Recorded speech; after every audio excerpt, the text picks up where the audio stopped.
In this unit, we're going to be introducing the idea of equilibrium. Now, there is a thought amongst most chemists that when we look at our natural world and our universe and all of the multitude of reactions that are occurring, what we could really say is that the majority of the stuff that occurs around us is always achieving some level or some form of equilibrium. So really, this unit is by far one of the most important and central concepts to this idea of chemistry. Because, well, when you hear the word equilibrium, you probably think of something being very evenly balanced.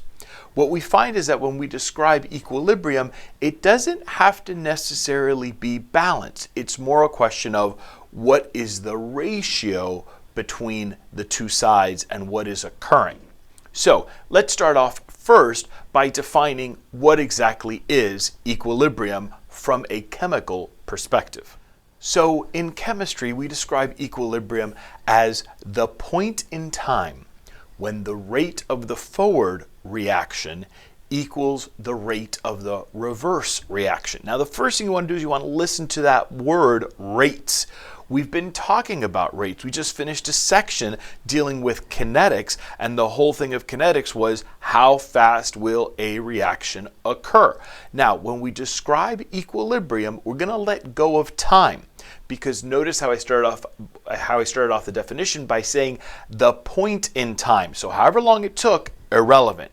But at some point, while a reaction has been doing its thing, we're going to get to this place where the rate of the forward equals the rate of the reverse. So if I was looking at this very simple equation over here where I have A plus B produces C, we would say that this reaction has achieved equilibrium once as quickly as A finds B to produce C, then immediately C breaks down to produce A and B. Now, another way of saying that is as quickly as we go in the forward direction, we're able to just as quickly proceed in the reverse direction. So if you notice, my two fingers are pointing in opposite directions, but they are pointing to the same extent, which is why typically when we talk about equilibrium, we're going to replace our single arrow now with this double arrow. And all the double arrow means is, again, that we are to the point in the process where as quickly as A and B make C, C will break down to produce A and B. Now, the most common misconception when first-year students are studying equilibrium is, as most of you, as I once did, when I thought of equilibrium, I thought always of my teeter-totter, right? My seesaw, right? What I'm looking at over here. And when you think of a teeter-totter or a seesaw, what you're thinking about is something that is perfectly balanced. So you could almost picture in this drawing here, like I would have one student over here, right? So here comes child number one, and he's sitting on this side, and I could just as easily, let me slide this down a little bit, I could just as easily have another child over here doing the same thing. And so here are the two children, they're on the teeter-totter, and everything is perfect balance, so we go, ta-da, this is now at equilibrium, right? And there's truth to that. It is balanced, and we are at equilibrium. But this is the part that gets a little tricky, and we have to retrain our brains on how we approach this idea of equilibrium. See, while this is a case of equilibrium, this is a very specific and singular case of equilibrium.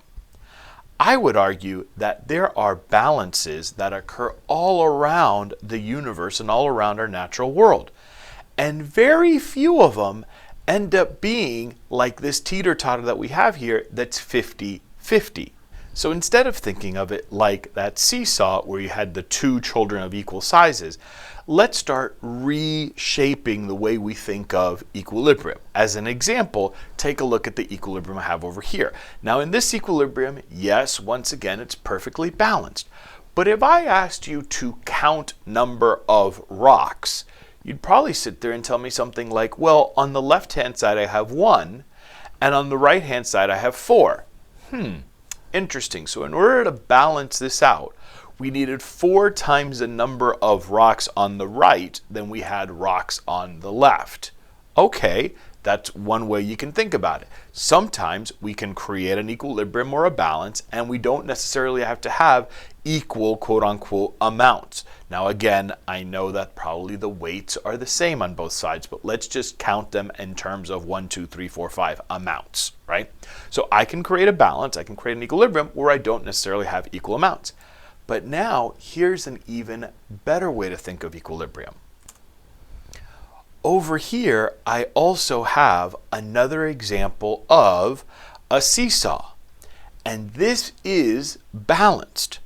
Now, you're looking at this and you're saying, well, yeah, I mean, I get it, it's balanced, but doesn't this tip to one side? Doesn't the scale heavily lean towards the left-hand side? And my answer is, of course it does. Now, again, here's the critical part.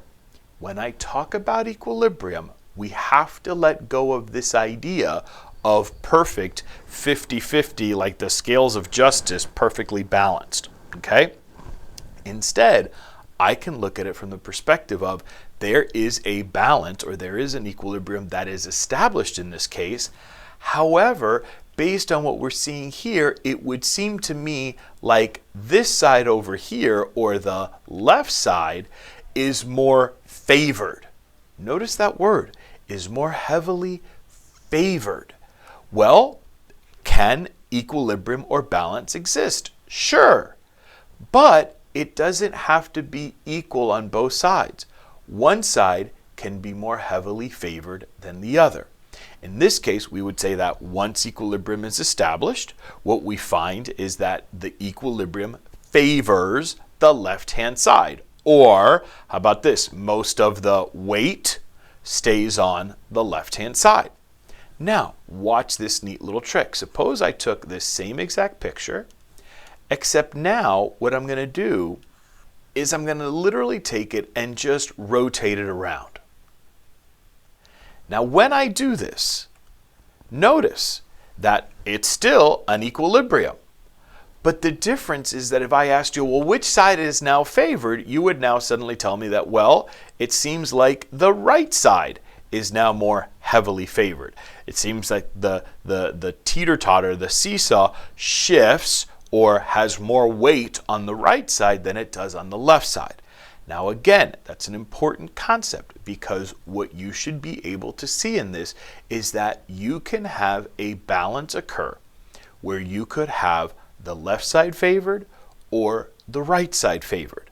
And all of this still represents an equilibrium, a balance of sorts.